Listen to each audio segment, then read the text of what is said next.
I'm Celeste, 29 female. I live a quiet, meticulously planned life in a city far from my hometown, working as a senior data analyst for a major tech firm. My apartment is my sanctuary, my career is my focus, and my savings account is my pride and joy. It's a life I built from scratch, brick by solitary brick. But just when I thought I had escaped the gravitational pull of my family's chaos, a single text message threatened to bring it all crashing down. Before this story unfolds, I'd love to connect with you. Please let me know in the comments where you're watching from and what time it is in your corner of the world. It's amazing to see how far these stories can travel. The notification pinged on a Tuesday afternoon, a jarring interruption to the focused silence of my home office. I was deep in a complex data model, teasing out patterns that would predict market trends for the next quarter. It was the kind of work I loved, logical, clean, and blessedly free of human emotion. The screen lit up with a message from my younger brother, Brian. My stomach tightened instantly. Brian's texts were never just casual check-ins. They were always harbingers of a new demand, a new crisis only I could solve. For years, I had been the family's designated fixer, the reliable older sister, the financial safety net. I had paid for his college textbooks, co-signed for his first car, and covered his rent more times than I could count. I'd done it out of a sense of duty, a misguided belief that my support would eventually help him find his footing. But with every handout, his footing seemed to get less steady, and his expectations grew more audacious. I swiped the notification, my cursor still hovering over a line of code. The message read, "Hey, so I'm quitting my job. It's a toxic environment, no room for growth. You'll cover my rent for a few months, right? Just until I get my startup off the ground." It wasn't a question. It was a statement, a declaration of his plans and my role in them. There was no please, no can you help, just the casual assumption that my income was his to command. My fingers froze over the keyboard. The audacity was breathtaking. He was 25 years old, not a teenager in a bind. He had a degree, a perfectly decent job that he'd complained about from day one, and a list of failed, get-rich-quick schemes that could fill a novel. His latest passion was some vague tech startup he'd dreamed up with his equally ambitionless friends, a venture with no business plan, no funding, and no discernible product. And he expected me to finance this fantasy. For a moment, I just stared at the message, a slow burn of anger rising in my chest. All the years of sacrifice, of putting my own dreams on hold to clean up his messes, flashed before my eyes. I remembered the vacation I'd canceled to pay his overdue tuition fees, the car I'd put off buying to cover his security deposit, the countless nights I'd spent worrying about his future while he was out partying. I had enabled this. My constant rescuing had taught him that actions had no consequences, that responsibility was for other people. The Bank of Celeste was always open, no questions asked. A wave of exhaustion washed over me, so profound it felt like a physical weight. I was tired of being the responsible one, the one who always had to be strong, the one who cleaned up every mess. I thought of the future I was meticulously building for myself, a down payment on a house, a trip to Japan, maybe even starting my own consulting firm someday. Every dollar I sent him was a dollar stolen from that future. This time, something had to be different. The cycle had to break. With a resolve that felt foreign and terrifyingly powerful, I typed out a reply.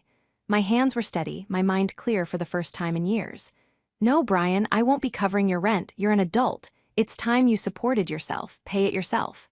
I hit send before I could second-guess myself. The response was almost instantaneous. A series of rapid-fire bubbles appeared on the screen.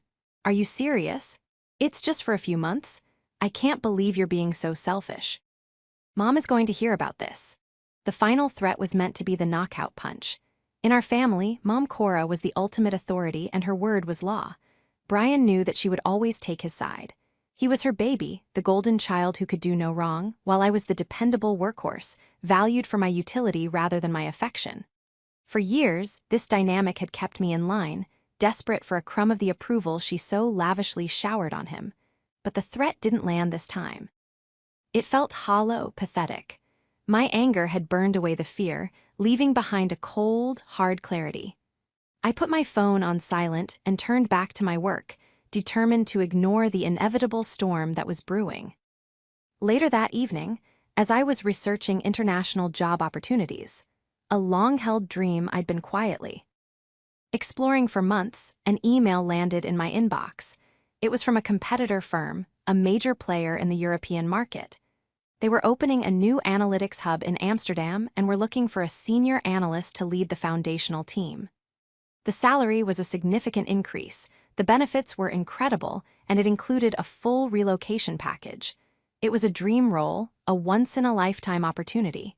It was also an escape, a way out. A chance to put an ocean between me and the endless cycle of family obligation. I had been through a few rounds of interviews with them weeks ago, but I hadn't really allowed myself to believe it was a real possibility. It felt too good to be true. Reading the official offer, my heart pounded in my chest. This was it. This was my chance to build a life that was truly my own, free from the weight of my family's expectations. Without hesitation, I pulled up the contract. The terms were perfect. The start date was in 6 weeks. With a deep breath, I signed the digital document and sent it back. A surge of exhilaration and terror washed over me. I had just changed my entire life. An hour later, my phone buzzed again. This time, it was my mother. The message was chillingly direct. Don't come home for Christmas until you co-sign his $200,000 business loan. The words on the screen seemed to suck the air out of the room.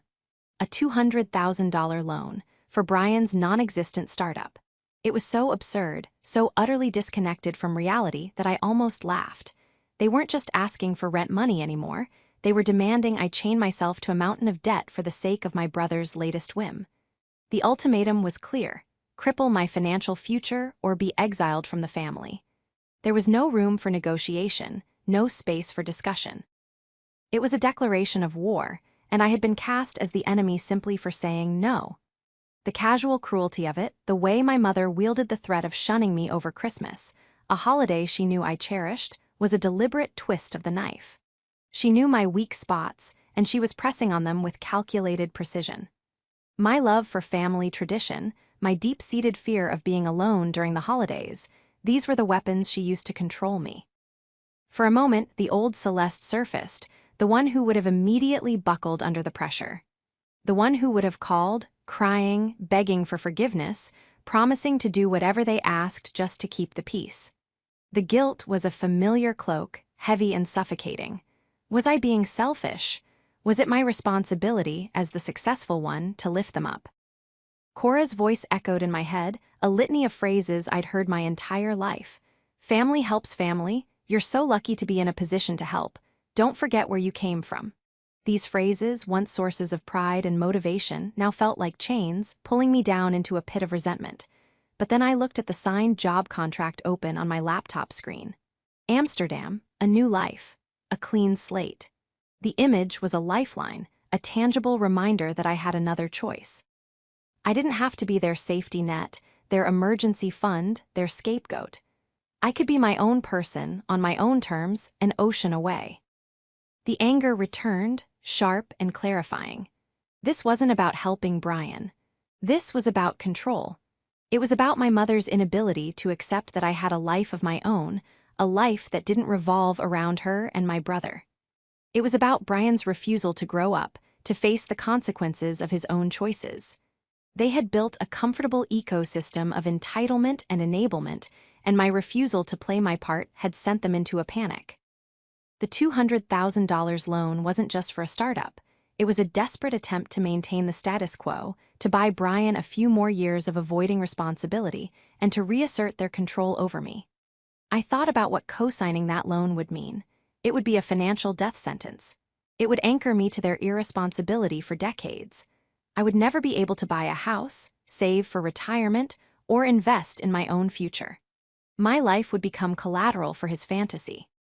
The choice, which moments ago had felt agonizing, was now starkly simple. It was them or me, and for the first time in my life, I was choosing me. That night, sleep was impossible. My mind raced, alternating between righteous fury and gut-wrenching sadness. I was mourning the family I wished I had, the one that would have celebrated my success instead of seeing it as a resource to be plundered. I was grieving the loss of my mother's love, realizing with a painful clarity that it had always been conditional, predicated on my compliance and my utility. Around 2 a.m., fueled by a mixture of coffee and adrenaline, I made another decision. It was time to sever the ties completely. If they were going to treat me like an ATM, then it was time to close the account. Permanently. I logged into my online banking portal. My name was on everything. The family phone plan, the internet and cable package for my mother's house, the streaming services they all used, the car insurance for the vehicle I had bought her 5 years ago.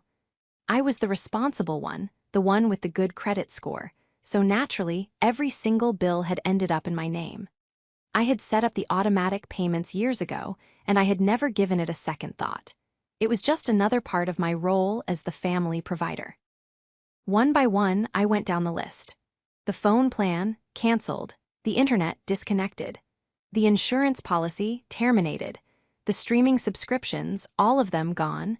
With each click, I felt a strange sense of liberation, a lightness I hadn't realized I was missing. It was a petty act, perhaps, but it was also a profound one. It was a declaration of independence, a tangible severing of the financial cords that had bound me to them for so long. I wasn't just saying no to the loan. I was dismantling the entire system of dependency they had built around me. I knew the fallout would be immense. I knew their morning would begin with a cascade of confusion and rage as they discovered that their seamlessly connected world had been unplugged. I knew my phone would be a battlefield of angry texts and missed calls. But for the first time, I didn't care. I was done. As I shut my laptop, the first rays of dawn were breaking over the city. I felt a deep, calming sense of peace settle over me. The storm was coming, but I was no longer afraid. I was ready for it. I unplugged my phone and finally went to bed, dreaming of canals, cobblestone streets, and a future that was entirely my own. I woke up a few hours later to a dead silent apartment, a stark contrast to the chaos I knew was unfolding miles away. I had deliberately left my phone off, a small act of self-preservation. I made coffee, sat by the window, and watched the city come to life, feeling a strange sense of detachment, as if I were watching a movie about someone else's life. The quiet was a balm to my frayed nerves. There were no frantic vibrations, no angry notification banners, no digital umbilical cord tying me to their manufactured crises. It was just me, the coffee, and the dawn of a new reality. I knew I couldn't hide forever, but for those few hours, I allowed myself to exist in a bubble of peace. Around mid-morning, my curiosity and a sense of grim necessity got the better of me. I plugged in my phone and turned it on. The device exploded. It was a digital onslaught, a relentless barrage of notifications that made the phone buzz and shake in my hand for nearly a full minute. 52 missed calls. 27 from Cora, 25 from Brian. A flood of text messages and voicemails followed. The sheer volume was staggering, a testament to the level of panic I had unleashed. I opened the texts first, scrolling through the cascade of outrage and disbelief. Brian's messages were a predictable blend of fury and victimhood. "My phone is shut off. WTF, Celeste? I can't believe you did this. You're trying to ruin my life? You owe me." There was no self-awareness, no inkling that his own demands had triggered this response. In his world, he was the aggrieved party, and I was the cruel, vindictive villain. Cora's texts were more manipulative, a masterclass in emotional blackmail. They started with feigned concern. "Celeste, honey, are you okay? The internet is down, I can't call anyone." Then they morphed into confusion. "Did you forget to pay the bills? This isn't like you." Finally, they descended into pure, undiluted rage. "How dare you, after everything we've done for you? You are a selfish, ungrateful child. You will turn those phones back on right now." The final message was the one that truly laid her cards on the table. "Brian had an important investor call this morning, and he missed it because of you. You have sabotaged your brother's future." It was all there, in black and white. My purpose, in her eyes, was to facilitate Brian's life. My own career, my own dreams, my own financial security, they were all secondary to his needs. My success wasn't something to be celebrated. It was a resource to be used for his benefit. Any deviation from that role was seen as a betrayal, a sabotage of the family's natural order. There was one voicemail from her that I decided to listen to. I needed to hear it to cement my resolve. Her voice, usually calm and slightly condescending, was shrill with fury. "Celeste, I don't know what kind of sick game you're playing, but it ends now. You are going to call me back, you are going to apologize to your brother, and you are going to the bank with him this afternoon to sign that loan application. This is not a request. You have a duty to this family. If you think you can just cut us off and run away to some fantasy life, you are sorely mistaken. We are your family, and you will do what's right." The line was drawn. There was no going back. Her words, meant to intimidate me into submission, had the opposite effect. They solidified my decision, erasing any lingering wisps of doubt or guilt. There was no love in that message, only a raw assertion of power. She didn't see me as a daughter. She saw me as an asset, a rebellious possession that needed to be brought to heel. Instead of calling them back, I called Judith. She was my oldest friend, a sharp, no-nonsense lawyer who had witnessed my family's toxic dynamics for years. I explained everything: the text from Brian, the ultimatum from Cora, the job offer in Amsterdam, the canceled bills. I read her the messages, my voice shaking with a mixture of anger and relief. She listened patiently, without interruption. When I was finished, there was a long pause on the other end of the line. "Good for you," she said finally, her voice firm and clear. "It's about damn time, Celeste. I was wondering how long it would take for you to finally see it."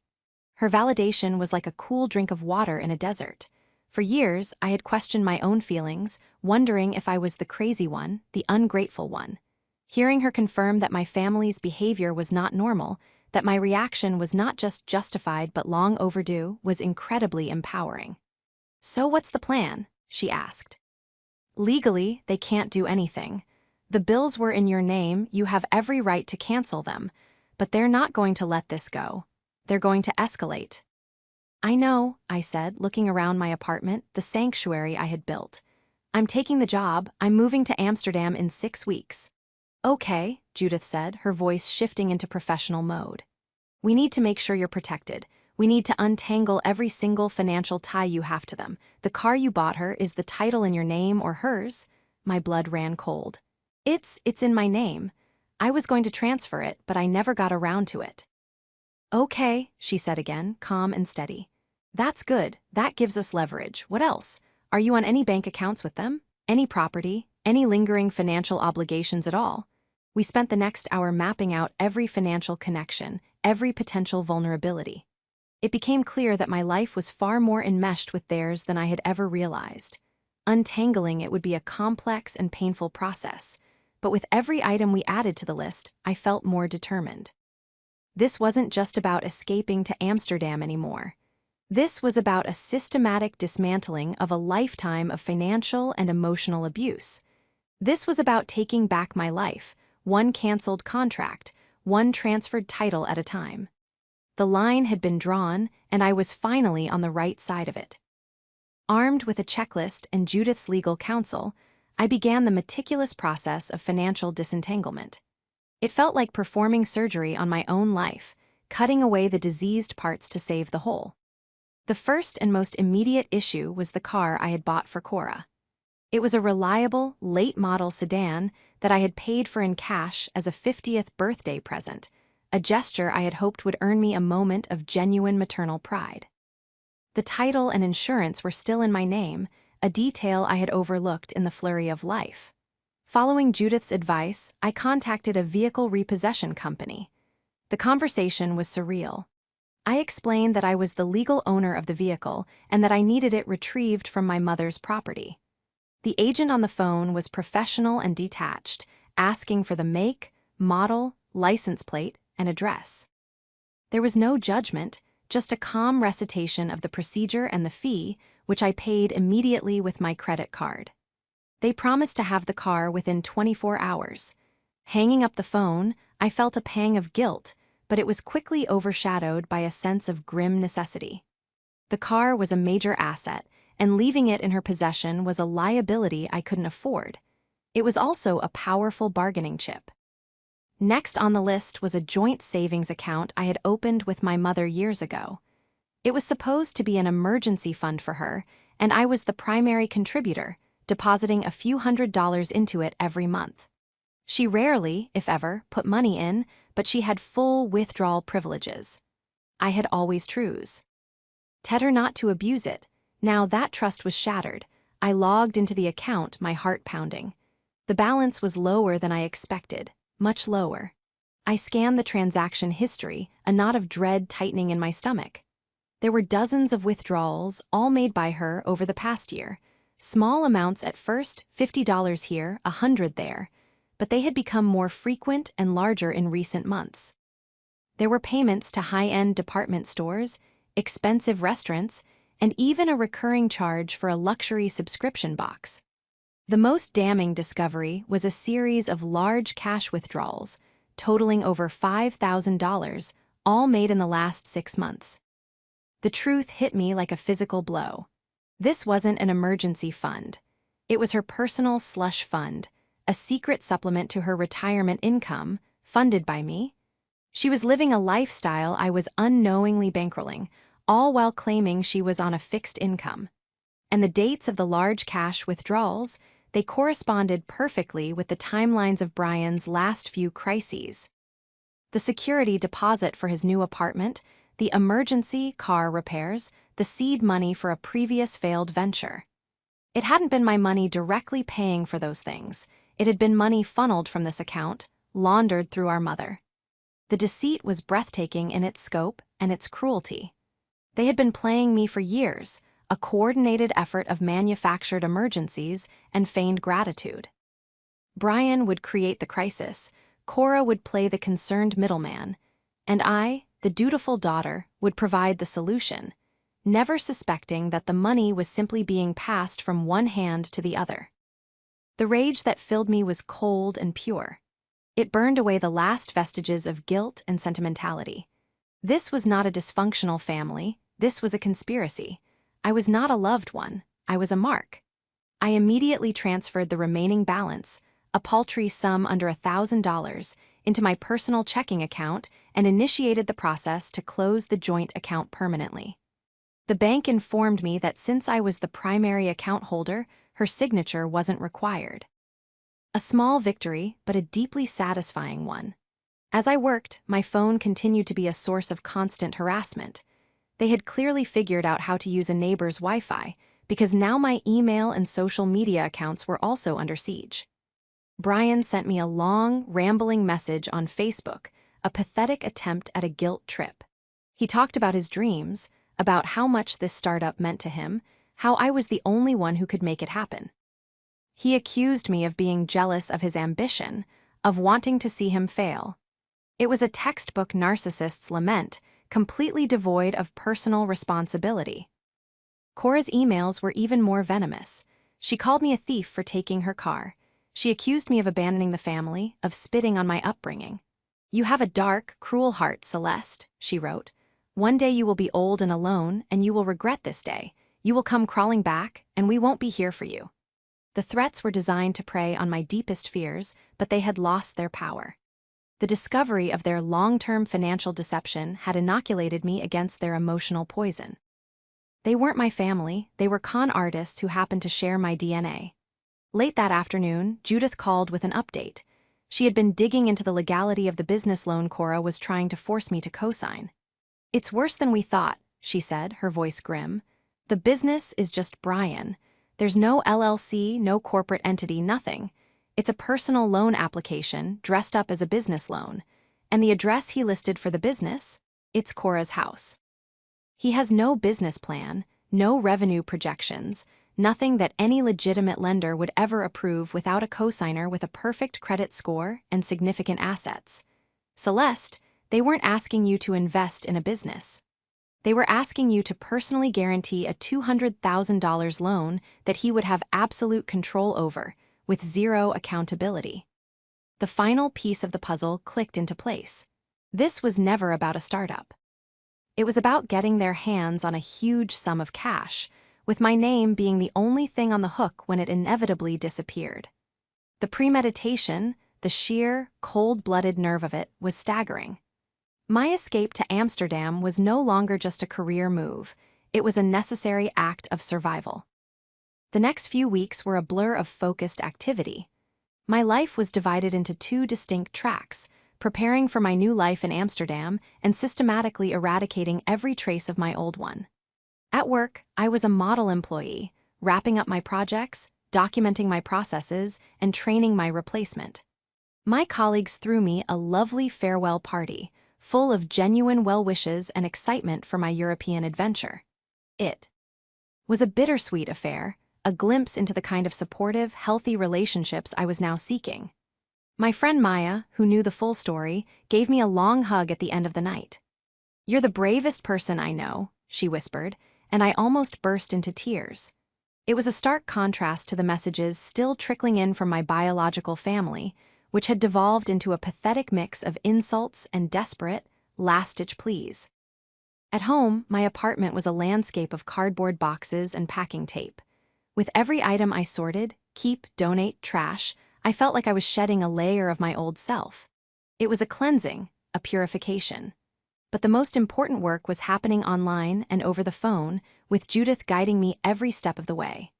The repossession company had successfully and discreetly retrieved the car from Cora's driveway in the middle of the night. The fallout was immediate and spectacular. Cora had called the police to report it stolen, only to be informed by the dispatcher that the legal owner had reclaimed their property. Her subsequent voicemail to me was a sputtering, incoherent mess of rage and humiliation. I didn't listen to the whole thing. I just saved it, as Judith had advised, as evidence of harassment. I took the car to a dealership the next day and sold it. The check I received was a significant sum, which I immediately deposited into a new high-yield savings account at a bank my family had never heard of. This was my escape fund, my fresh start, my freedom. The next chain to sever was my role as the emergency contact for both Cora and Brian. I logged into my mother's online patient portal for her doctor's office and removed myself, listing Brian as her primary contact. I did the same for every other service I could think of. I was methodically removing myself from their lives, piece by digital piece. The most difficult task was dealing with my childhood home. My father, who had passed away a decade earlier, had left the house to my mother and me jointly. My name was on the deed, a fact that had always been a point of pride for me, a connection to my dad. Now, it was a liability, a final, tangible link that they could use against me. Judith was unequivocal. "You have to force a sale. It's the only way to get your equity out and sever the tie completely. It's called a partition action. We file a petition with the court, and a judge will order the house to be sold, with the proceeds split between you." The thought of forcing my mother out of her home was nauseating. It was the house I grew up in, full of memories both good and bad. It felt like the ultimate betrayal, the point of no return. I hesitated, telling Judith I needed to think about it. That evening, I received an email from a cousin I rarely spoke to. She was a kind, gentle woman who had always tried to stay out of the family drama. Her message was cautious. "Hi Celeste, I hope you're doing okay. Your mom called me today. She was very upset. She told me you stole her car and all her money and that you're abandoning the family. I don't want to take sides, but she also said something that I think you should know. She said that she's talking to a lawyer about having your name taken off the house deed. She said you don't deserve it." That was it, the final push I needed. She wasn't just content to slander me, she was actively plotting to steal my inheritance, my last link to my father. My hesitation evaporated, replaced by a cold, hard resolve. I called Judith the next morning. "File the petition," I said. "Let's do it." The process was swift. Judith's office filed the partition action, and Cora was officially served with the legal notice. The legal papers, delivered by a process server, were a formal declaration that the old rules no longer applied. I was no longer playing defense, I was on the offensive. Her response was a flurry of frantic calls and texts, this time with a new tone of panicked disbelief. "You can't do this. This is my home. Your father would be ashamed of you." The messages were predictable, but they had a new edge of desperation. She was losing control, and she knew it. In the midst of the legal battle, I finalized the logistics of my move. My visa was approved, my flight was booked, and the relocation company was scheduled. I sold my furniture, packed my remaining belongings, and prepared to leave the country. My last week in the city was a whirlwind of goodbyes to friends and quiet moments of reflection. I was walking away from everything I had ever known, heading into a future that was both terrifying and exhilaratingly uncertain. On my last day, I went to the bank and closed my old accounts, the ones connected to years of automatic bill payments for my family. The teller handed me a cashier's check for the final balance. As I walked out of the bank, my phone rang. It was an unknown number. I almost ignored it, but something made me answer. It was Brian. His voice was different. Stripped of its usual arrogance, it was small, and for the first time he sounded scared. "Celeste," he said, "Mom told me about the house. Is it true? Are you really selling the house?" "Yes, Brian," I said, my voice steady. "I am." There was a long pause. "But where are we going to live?" he asked, and the simple, childish question revealed the core of the problem. After all this, after everything that had happened, he still couldn't fathom a world where I wasn't responsible for him. He still saw my life, my home, my resources as extensions of his own.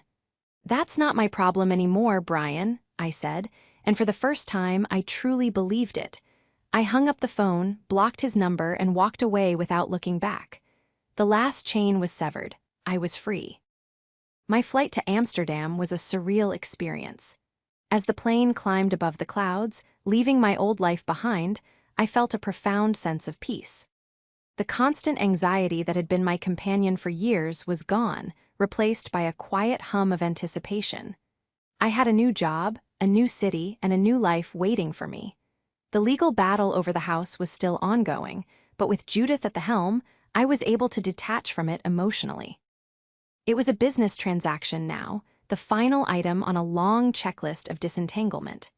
I found a beautiful apartment in the Jordan district with a view of a quiet canal. I threw myself into my new role at work, loving the challenges, the collaborative environment, and the respect I received from my colleagues. For the first time, I was being judged on my own merits, not on my utility to others. I was making new friends, exploring a new culture, and slowly, painstakingly, building a life that was entirely my own. A few months after my move, Judith called with an update. "Cora is refusing to cooperate," she said. "She's ignoring all requests from the real estate agent, refusing to allow showings, and has filed a frivolous counterclaim against you for emotional distress and financial support. It's a classic delay tactic. She thinks if she makes this process painful enough, you'll just give up and let her have the house." "So what do we do?" I asked, a familiar feeling of exhaustion creeping in. "We exercise the nuclear option," Judith said, and I could almost hear the grim satisfaction in her voice. "The judge is tired of her games. He's issued an order appointing a receiver. That means a third party appointed by the court will take control of the property. They will have the authority to enter the house, prepare it for sale, and force her to comply with showings. If she refuses, she will be legally removed." The nuclear option. It was a fitting name. It meant that my mother, the queen of her castle, was about to be dethroned. The receiver would have the locks changed, giving her limited, supervised access to retrieve her personal belongings. She would have no say in the listing price, the choice of agent, or the final sale. The control she had wielded over me, and over that house, for so long was being systematically stripped away. The day the receiver took control was, according to Judith, a spectacle. Cora apparently had a full-blown tantrum on the front lawn, screaming at the court-appointed official and the locksmith, threatening lawsuits and divine retribution. Brian was there, filming the whole thing on his phone, presumably for some future social media smear campaign. But their histrionics were useless against the cold, impartial power of a court order. The locks were changed. A "for sale" sign was hammered into the lawn, and just like that, her reign was over. The house, which she had allowed to fall into a state of moderate disrepair, was cleaned, painted, and staged for sale by a professional crew, with the costs deducted from her future share of the proceeds. It was put on the market at a competitive price, and thanks to the hot real estate market, it received multiple offers within a week. The closing happened a month later. Judith represented me, so I didn't have to return to the States. The proceeds were wired directly to our respective accounts. My share, after all the legal and repair costs were deducted, was a substantial six-figure sum. It was the financial foundation for the rest of my life, an inheritance from my father that I had finally managed to reclaim. The day the money hit my account, I felt a strange mix of emotions. There was relief, of course, and a deep sense of vindication. But there was also a profound sadness. It was the final, irreversible end of my family. There was no going back from this. I had not just closed a chapter, I had burned the entire book. Later that week, I received a package in the mail. It was from Judith. Inside was a small box containing a few personal items she had retrieved from the house for me, some old photos of me and my dad, a small collection of his favorite books, the locket he had given me for my 16th birthday. There was also a letter. It was from Cora. I almost threw it away. I didn't want to read her words to let her poison seep back into my new life. But curiosity and perhaps a need for final closure made me open it. The letter was not what I expected. It wasn't angry or hateful. It was worse. It was pathetic. It was a rambling, self-pitying screed about how I had destroyed her life. She wrote about her financial struggles, about how she and Brian were now forced to live in a small, cramped apartment in a bad part of town. She blamed me for everything, for her unhappiness, for Brian's failures, for her bleak and lonely future. There was not a single word of apology, not a hint of self-reflection. In the final paragraph, she made one last, desperate attempt at manipulation. "I know we have had disagreements," she wrote, "but you are still my daughter. I am your mother. If you have any love left in your heart, you will help us. We need you. Please, Celeste, don't abandon us." I read the letter, and for the first time, I felt nothing. No anger, no sadness, no guilt, just a vast, empty space where my love for her used to be. She hadn't learned a thing. She still saw me as a solution to her problems, a tool to be used. Her letter wasn't an olive branch, it was just another invoice. I took the letter, walked to the shredder in my home office, and fed it through. I watched as her words were turned into meaningless strips of paper. The nuclear option had been a success. It had not only forced the sale of the house, but it had also, finally, obliterated the emotional hold she had over me. The war was over. I had won. Life in Amsterdam was everything I had hoped it would be and more.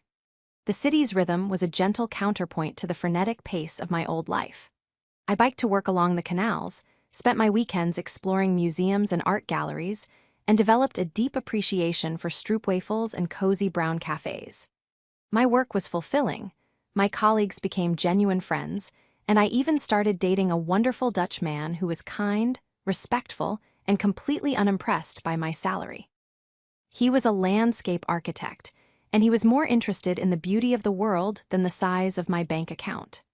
For the first time, I was in a relationship where I felt seen and valued for who I was, not for what I could provide. I never heard from Cora or Brian again. After my final act of hanging up on Brian and shredding Cora's letter, a profound and blessed silence descended. Judith handled the final legal loose ends, and my only connection to my past was my friendship with her and a few other trusted friends from home.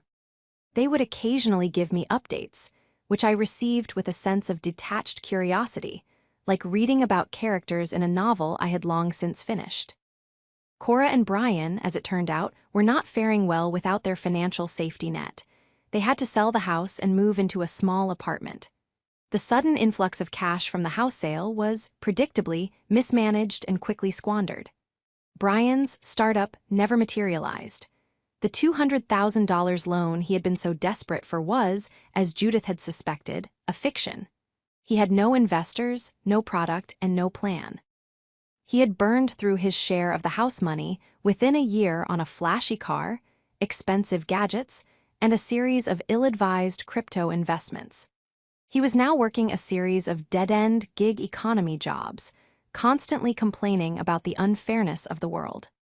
Cora, without the financial cushion I had always provided, had to get a part-time job as a cashier at a local grocery store to make ends meet. According to my cousin, she was a bitter and resentful woman, constantly complaining to anyone who would listen about her ungrateful daughter who had abandoned her. The narrative she spun was one of tragic victimhood, a story in which she was the long-suffering mother and I was the cold, heartless villain. A few people, distant relatives who didn't know the full story, bought into her tale and sent me sanctimonious messages on social media, urging me to forgive and forget. I blocked them without a second thought. The truth was, I had forgiven them. Not for their sake, but for mine. I had forgiven them for being the people they were, for being incapable of the love and support I had so desperately craved. Forgiveness, for me, was not about reconciliation. It was about acceptance. It was about letting go of the hope that they would ever change. It was about releasing the anger and resentment that had poisoned my life for so long. One evening, about 2 years after my move, I was having dinner with my boyfriend, Pieter. We were talking about our families, and I found myself telling him the whole story. I laid it all out: the entitlement, the manipulation, the financial deceit, the ultimatum, the escape. I told him everything, holding nothing back. He listened, his eyes full of a deep and unwavering empathy. When I was finished, he reached across the table and took my hand. "You are the strongest person I have ever met," he said, his voice thick with emotion. "You didn't just change your life, you saved it." And in that moment, I knew he was right. I hadn't just run away from a bad situation. I had performed a rescue mission. I had rescued the young woman who was drowning in guilt and obligation, the one who had been taught that her worth was measured in her willingness to set herself on fire to keep others warm. The life I have now is one I could have never imagined just a few years ago. It is a life filled with love, respect, and genuine connection. It is a life that is peaceful, stable, and secure. It is a life that is mine. Sometimes I think about that final, pathetic letter from my mother. I think about her final plea, "Don't abandon us."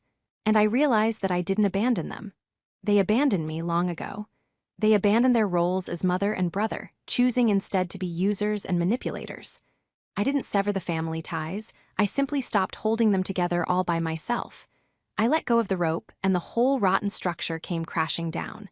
And from the rubble, I walked away, free and whole, into the light of a new day.